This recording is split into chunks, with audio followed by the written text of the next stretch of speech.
What does it look like when the most dangerous man in WWE stops pretending to play nice? You just found out. Baltimore got a front row seat to the new Roman Reigns, and the WWE Universe may never recover. If you are new here, welcome to WWE Express, the channel where we break down what WWE is really doing when the cameras are rolling. Hit that subscribe button right now because tonight we are unpacking one of the most chilling nights of the entire Bloodline era. Roman Reigns returned to Monday Night Raw on June 15, 2026, and the cold, calculated message he sent to every single person in that locker room, especially LA Knight. Let's get into it. The night did not begin with a match. It did not begin with a promo battle or a contract signing. It began with two SUVs pulling up to the CFG Bank Arena in Baltimore, Maryland, and outstepped the World Heavyweight Champion, Roman Reigns, flanked by Jimmy and Jey Uso. They walked through the corridor, and there waiting for them was Jacob Fatu, head down, hand extended. Roman Reigns looked at that hand, slapped it, and kept walking without breaking stride. Fatu and the Usos fell in line behind him like soldiers falling in behind a general who doesn't need to raise his voice to command respect.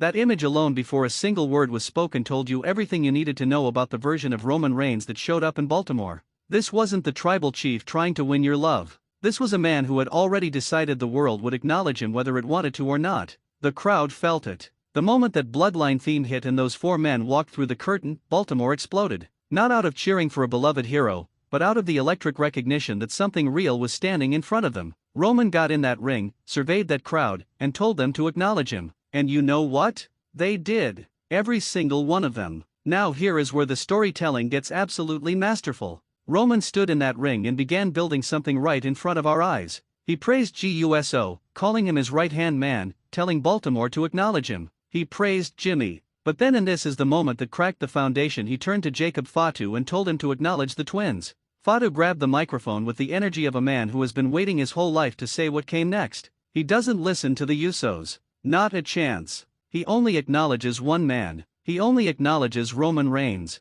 He handed that microphone back and stared down both Usos without flinching. Roman Reigns looked at Fatu and said, simply, good. He doesn't want yes men. He wants soldiers. And in that moment, with Jey Uso's jaw tightening visibly, with Jimmy trying to read the room, Roman Reigns revealed the most dangerous thing about his new bloodline: it is being deliberately engineered with tension built right into its core. Roman then reached for something that carries more weight in this storyline than any championship belt ever could: the Ulafala. He draped it and spoke about the legacy of Samoan greatness that runs through WWE history, from the Wild Samoans to Yokozuna to Rikishi to Omega. He told Jacob Fatu that the days of calling himself an outsider were finished. He was inside now. He was family. He was bloodline. And then, because Roman Reigns in 2026 is a man who deals in demonstrations, not just declarations, he proved it. As the bloodline exited the ring and passed by a celebrity sitting ringside, Jacob Fatu yanked that individual over the barricade, dragged him into the ring, and launched himself from the top rope with a splash that shook the entire arena. Raw GM Adam Pearce rushed down trying to stop it.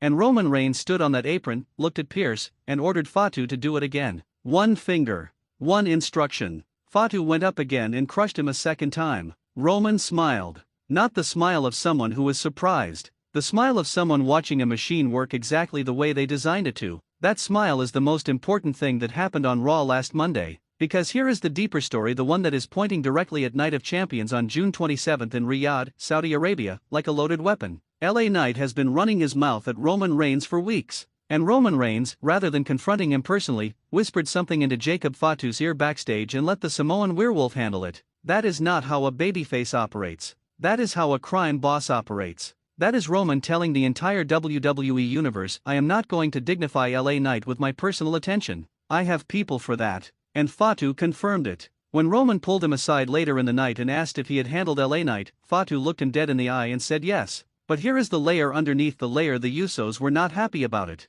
Jey Uso, who is supposed to be Roman's right-hand man, is watching Jacob Fatu earn private conversations and secret assignments and moments of intimacy with the OTC that Jey used to have exclusively. Roman told Fatu that nobody understands him the way Roman does. He told him there's no stopping them as long as Fatu understands him. And then he leaned in and whispered one more favor into Fatu's ear, never letting the Usos hear it. Roman Reigns is deliberately creating a power vacuum inside his own faction. He is making Fatu chase loyalty to him directly, and he is making Jey Uso feel the ground shifting beneath his feet at the worst possible time when Jey is in the King of the Ring semifinals and needs to be completely focused on the road to Riyadh. Whether that is genius or recklessness from a storytelling standpoint is almost irrelevant, because the result is magnetic television. Every bloodline segment feels like it might explode. Every whispered conversation feels like it might be the fuse that detonates everything. Now let's talk about what this means for LA Knight specifically, because the megastar has been one of the most compelling characters in this entire Bloodline narrative. Knight confronted Adam Pearce backstage on this episode, furious about the Bloodline's interference in his recent affairs.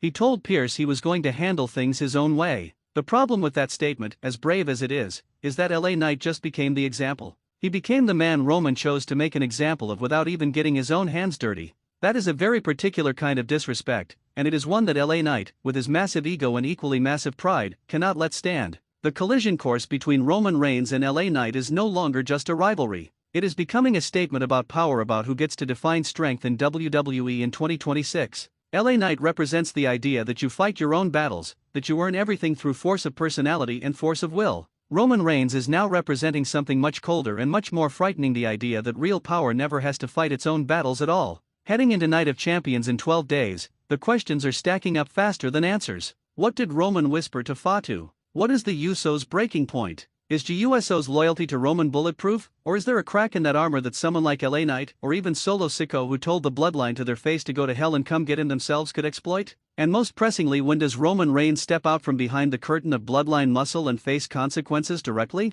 Because the thing about playing chess is that eventually you run out of pieces to sacrifice, and the king has to move. That is what makes Roman Reigns in this era genuinely fascinating to analyze. He is not a villain in the cartoon sense. He is a man who believes absolutely in his own supremacy, who has built a family around that belief, and who is now unconsciously or perhaps very consciously engineering situations that will one day force him to stand alone. The Bloodline civil war that started between him and Solo Sikoa has never really ended. It has just changed shape. Baltimore saw the new shape on Monday night. And if you were watching closely, you understood that what looked like power on the surface was actually something much more volatile underneath. This is WWE Express, and we live for this kind of storytelling. If you found this breakdown valuable, hit that like button, leave a comment telling us what Roman whispered to Fatu. We want to hear your theories, and make sure you are subscribed to WWE Express so you don't miss a single frame of analysis as we march toward Night of Champions in Riyadh. The road is getting darker. The stakes are getting higher. And Roman Reigns is just getting started. Acknowledge him or get left behind.